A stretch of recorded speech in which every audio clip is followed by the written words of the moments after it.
Bon retour, nous allons aborder la question des méthodes d'évaluation et aussi la question des institutions auxquelles on peut recourir, ou du moins la question des approches et de l'évaluation à laquelle on peut recourir pour justement conduire cette évaluation.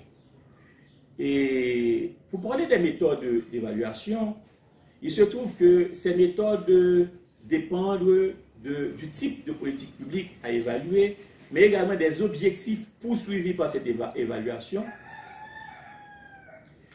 Les méthodes d'évaluation dépendent également de la phase de la politique publique qu'il convient d'évaluer. Ceci dit, lorsqu'on parle d'évaluation,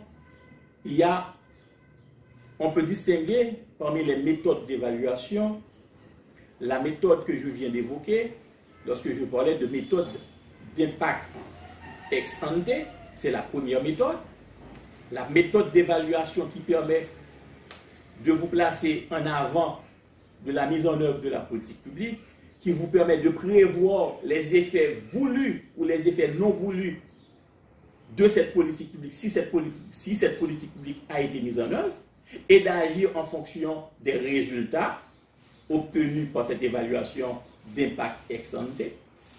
La deuxième méthode, c'est la méthode d'évaluation in itinere.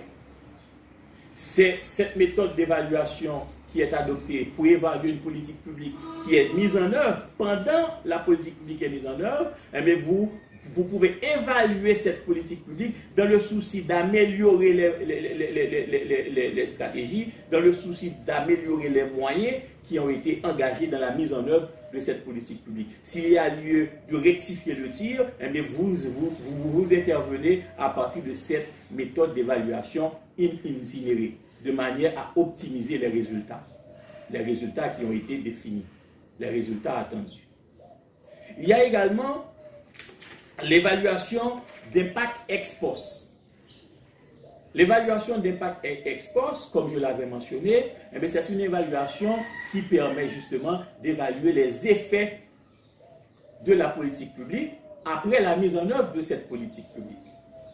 Dans ce cadre-là, pour évaluer les résultats, pour évaluer les impacts ou les effets de cette politique publique sur une population cible, il faut pouvoir comparer cette population cible qui a été exposée à cette politique publique par rapport à un scénario contrefactuel. Donc le concept contrefactuel est extrêmement important dans l'évaluation ex post, l'évaluation d'impact ex post. C'est quoi le scénario contrefactuel?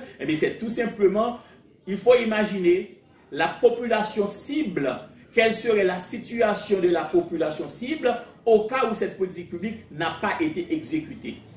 Au cas où cette population cible n'a pas été exposée à cette politique publique qui a été mise en œuvre. Donc on compare la population ciblée après avoir vécu les actions de cette politique publique et la population antérieure qui n'a pas été exposée à cette politique publique. C'est ce qui nous permet d'évaluer l'impact ou encore les effets de cette politique publique, ce qu'on appelle en anglais l'outcome. Et puis, il ne s'agit pas simplement d'évaluer les effets, d'évaluer l'impact en termes d'efficacité, en termes d'efficience, en termes de cohérence, en termes de pertinence. Il faut pouvoir évaluer la politique publique également en termes économiques. D'où une quatrième méthode, l'analyse économique de cette politique publique. Évaluer les ressources qui ont été engagées par rapport aux résultats qui ont été obtenus. Est-ce que les ressources ont été des ressources suffisantes? Est-ce que ces ressources, par rapport aux résultats qui ont été obtenus, sont des ressources qui ont débordé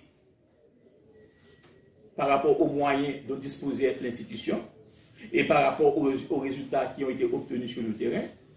C'est autant de méthodes d'évaluation que l'évaluateur pourrait utiliser auquel l'évaluateur pourrait recourir. Tout dépend de l'objectif poursuivi par cette évaluation. Maintenant, nous allons passer à la question des institutions auxquelles on peut recourir ou à la question de l'approche à laquelle on peut recourir pour mener une évaluation. On revient tout à l'heure sur la question.